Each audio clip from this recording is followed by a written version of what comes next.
নমস্কার বন্ধুরা, চলে এলো রঙ্গবতী মহিলা। এই যে দুটো শুকনো লঙ্কা দিয়েছি আর কাঁচা লঙ্কা ফেলে দিয়েছি। চলুন, এর মধ্যে নুন হলুদ তেল মাখিয়ে দিয়েছি। আজকে ফার্স্ট খাচ্ছি।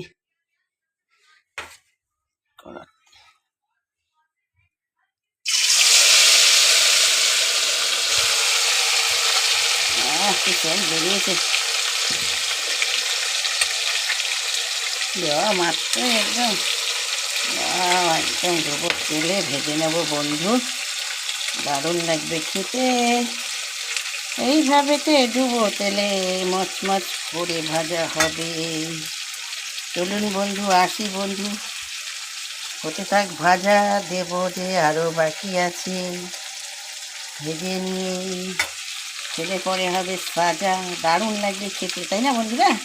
পান্তা ভাতের সাথে আজকে এটা পান্তার রেসিপি। অন্য কিছু তো থাকবেই, এটাও থাকবে সাথে। এটা আমার হচ্ছে গিয়ে মোরলা মাছ ভুজিয়া। হাওয়া ছেড়েছে, কি জানলাটা দিয়ে দিই ভাই।